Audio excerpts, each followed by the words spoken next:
My name is Rashaka Moufhe, and I'm the MD and executive producer of Bakwena Productions. Name is Kagiso Bakwena Modupe, and I am a actor, director, film producer, radio host, author. Is yeah, I'm a guy who's created to create. Me and Kagiso have been friends now for a good 25 years. We started off university as mates together, and we found a niche in the entertainment space. We started in the music game. We wanted to make money out of performances at clubs and the like. We're students, so it was about hip culture and the whole entertainment space. And then we decided to say, no, let's try and get a club of our own. We got a club of our own, and while you get into the music business, we started to understand entertainment business. You look at my social media. My tagline is inspired by life. And everything I do is I'm inspired by life. I'm inspired by people. I love people. I love life, and I take life as it comes, as it is. I don't look at it from one perspective, but I look at it holistically.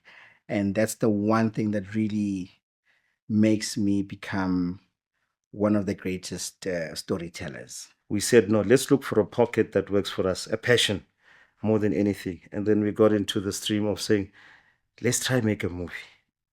At first, we thought it was going to be easy.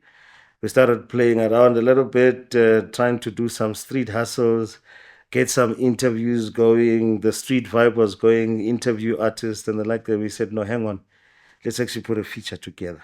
And we worked on a story. And this was Losing the Rato 1. That was 2013. But while trying to make it, and then we realized that no, man, making movies is no child's play. You need money. So that time we were working at different. I was working at a bank. Kagiso was acting on Scandal, and the like. Everything was doing well, and then we said no, intentionally. Let's go and push this and hustle this. We sold everything that we had. We sold our houses. By then, we had our own families. We sold cars, and we put money together, and we said we're going to shoot a movie. The real meat and the pudding in what we do is when we're in pre-production, when we now start planning on what we're going to be doing and crewing up and getting the team. When you look at the Bakwena team, we kind of embrace your weaknesses. We embrace your strong points.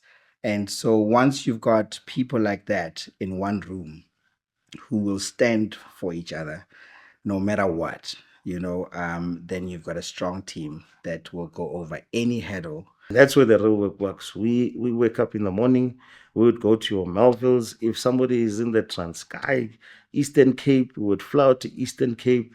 We would have read, we would have researched about crew members, right down to even the security company. That's how tight we'd really want to run this thing. We're not about trends. We're not about trends. We're not shaken by trends. We're not shaken by what is fashionable. You look at fashion, it comes and it goes, and it repeats itself. So once you understand who you are and what you're about, trends don't affect you. Our most difficult project was Losing Rato 2 because it's a Netflix original.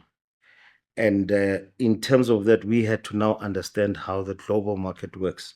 We're shooting local content, and mostly we were distributing and selling in South Africa. But now, for the first time, we were tackled with a global audience where we had to shoot something that was going to cut across 157 countries.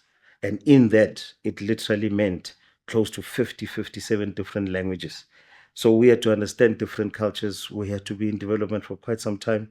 We had to tighten a story that would be relatable all over the world. And that took a whole lot of planning. By telling authentic and true stories as they are. You look at our films, all of them. They don't pick sides. They tell the truth as it is. And that's what makes us unique. You look at telling stories that become a talking point whenever you decide to talk about a certain subject. You look at Losing the Rat. Whenever we talk about a divorced couple and dealing with a child, people always refer to that. That's what we create here. In essence, the innovation is employment. We're trying to create employment in this industry so that this industry can grow. In terms of talent, the pool is now so big. But because we're restricted from an income perspective, nobody is growing in their career. So that's what the innovation that we put in is that we are going to tell stories that make sense for channel, that will make channel money, that will make sure that everybody wins at the end of the day. And the only way to do that is to feed your family, and that's money. My advice to anybody who's coming into the game, from the security guard to the executive producers to even channel, is nobody's bigger than the game. Never.